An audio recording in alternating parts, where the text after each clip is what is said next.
नया हिंदुस्तान कैसे स्वीकार कर सकता है। समाजवादी निर्मोही अखाड़े के वकील सुशील जैन ने जिरह करते हुए निर्मोही को जन्म स्थान का सेवक बताया और उस जगह हवाला करने का मुतालबा किया।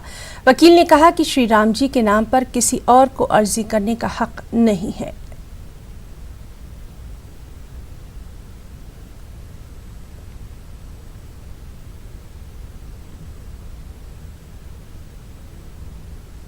बाबरी मस्जिद राम मंदिर तनाज़े में एक दलील ये पेश की गई थी कि मुसलमानों की तरफ से हवाला दिया गया, उनकी तरफ से हलफनामा दिया गया कि मंदिर के लिए जगह दी जाए, ये हमेशा मंदिर रहा है। इस पूरे मामले पर बात करने के लिए हमारे साथ एमआर शमशाद साहब मौजूद हैं।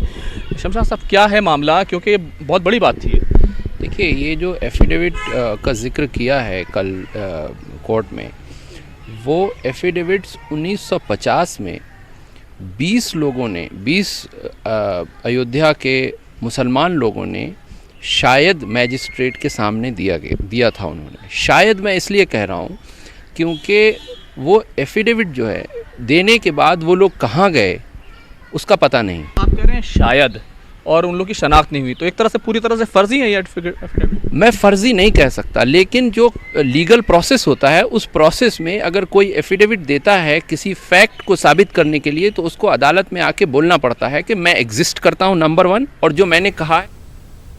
बाबरी मस्जिद इन्हदाम पर ज़ेली अदालत में चल रहे मुकदमे के ट्रायल जज ने सुप्रीम कोर्ट से सिक्योरिटी तलब की है। ट्रायल जज एसके यादव ने सुप्रीम कोर्ट को बाकायदा एक खत लिखकर सिक्योरिटी की मांग की है। सुप्रीम कोर्ट ने ट्रायल जज की दरख्वास्त पर यूपी सरकार से जवाब तलब किया है। सुप्रीम कोर्ट ने यूपी हुकूमत से हलफनामा दाखिल करने के लिए कहा है। अब यूपी सरकार 2 हफ्ते में इसका जवाब देगी। वाज़ेह है कि लखनऊ की निचली अदालत में लाल कृष्ण आडवाणी, मुरली मनोहर जोशी, उमा भारती, विनय कटियार जैसे बीजेपी के बड़े लीडरों के खिलाफ मुकदमा चल रहा है। सुप्रीम कोर्ट ट्रायल की निगरानी कर रहा है। बाबरी विध्वंस के मामले में निचली अदालत में सुनवाई करने वाले स्पेशल जज एसके यादव ने सुप्रीम कोर्ट को पत्र लिखकर सुरक्षा की मांग की है। हालांकि मामले की सुनवाई करते हुए सुप्रीम कोर्ट ने उत्तर प्रदेश सरकार से 2 हफ्ते में जवाब मांगा है। हालांकि सुप्रीम कोर्ट ने उत्तर प्रदेश सरकार से 2 बिंदुओं पर जवाब मांगा है। पहला, कि निचली अदालत में सुनवाई करने वाले जज एसके यादव की सुरक्षा के लिए यूपी सरकार क्या कुछ कर रही है। वहीं सुप्रीम कोर्ट ने उत्तर प्रदेश सरकार से इस मामले पर भी जवाब मांगा है, जिस मामले में उनका कार्यकाल 30 सितंबर को खत्म हो रहा है, लेकिन इस कार्यकाल को सुप्रीम कोर्ट ने बढ़ा दिया था। हालांकि इस आदेश को लेकर उत्तर प्रदेश ने अभी कोई नोटिफिकेशन जारी नहीं किया है। जिस नोटिफिकेशन को जारी करने के लिए सुप्रीम कोर्ट से उत्तर प्रदेश सरकार ने 2 हफ्ते का समय मांगा है। हालांकि इस पूरे मामले पर अब सुप्रीम कोर्ट 2 हफ्ते के बाद सुनवाई करेगा। इस पूरे मामले में निचली अदालत में जज एसके यादव बाबरी विध्वंस के मामले में निचली अदालत में चल रहे ट्रायल को सुन रहे हैं और इस ट्रायल को कंक्लूड होने के लिए 30 सितंबर से पहले कोर्ट ने आदेश दिया था। चूंकि वो रिटायर हो रहे थे, इसलिए उन्होंने सुप्रीम कोर्ट से और समय की मांग की थी। कैमरामैन जगदीश उप्रेती के साथ सुशील पांडे, न्यूज़ 18 दिल्ली। साबिक वजीर खजाना पी चिदम्बरम को सुप्रीम कोर्ट से राहत नहीं मिल पाई। उनकी जमानत अर्जी पर अदालत पीर के रोज समाअत करने वाली है। इस तरह पी चिदम्बरम पीर तक सीबीआई की तहवील में ही रहेंगे। चिदम्बरम ने दिल्ली हाई कोर्ट के उस फैसले को चैलेंज किया जिसमें उनकी अबूरी जमानत की अर्जी को खारिज कर दिया गया था। आज जमानत अर्जी पर जस्टिस आरभा और जस्टिस एएस बोपन्ना की बेंच ने सुनवाई की।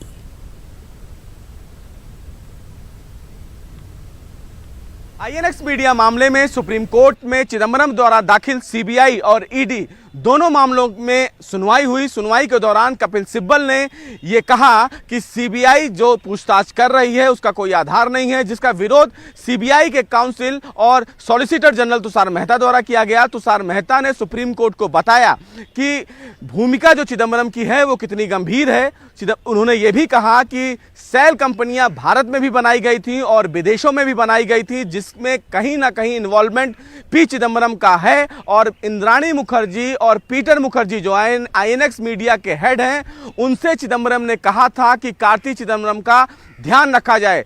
चूंकि ये एक बड़ा मनी ट्रेल है और ऐसे में दस्तावेजों के आधार पर हमें हिरासत में इनसे पूछताछ करना जरूरी है। सीबीआई बार बार कोर्ट को यह कह रही है कि इस पूरे मामले में एक बड़ा मनी डील हुआ है और उस मनी ट्रेल में और कौन लोग हैं उनका पता लगाना है। सीबीआई चिदंबरम से कुछ अहम मामलों में भी पूछताछ करना चाहती है, लेकिन सिंघवी ने आला इसका विरोध किया। सिंघवी ने ईडी के मामले में सुनवाई के दौरान साफ तौर से यह कहा कि उन्हें ईडी के मामले में गिरफ्तार ना किया जाए, क्योंकि अभी ईडी के पास इस मामले में कोई पुख्ता आधार नहीं है। लेकिन तुषार मेहता ने इसका विरोध किया। तुषार मेहता ने यह भी कहा कि इस पूरे मामले में ईडी के पास वो पुख्ता सबूत हैं जिनके आधार पर मनी लॉन्ड्रिंग का मामला इन पर बनता है। तुषार मेहता ने यह भी कहा कि ये क्लासिक केस है मनी लॉन्ड्रिंग का। फिलहाल इस पूरे मामले में सुनवाई के दौरान सुप्रीम कोर्ट ने 26 अगस्त को इस पूरे मामले की सुनवाई की तारीख मुकर्रर की है, लेकिन ईडी के मामले में चिदंबरम को थोड़ी सी राहत दी है। उन्होंने ये कहा है कि 26 अगस्त तक चिदंबरम को गिरफ्तार ना किया जाएगा। 26 अगस्त वो दिन है जिस दिन सीबीआई की कस्टडी खत्म हो रही है और उनकी पेशी राउज एवेन्यू कोर्ट में की जाएगी, लेकिन उसी दिन देश की सबसे बड़ी अदालत भी चिदंबरम के मामले की सुनवाई करेगी। कैमरामैन जगदीश उप्रेती के साथ सुशील पांडे, न्यूज़ 18 दिल्ली। जयराम रमेश और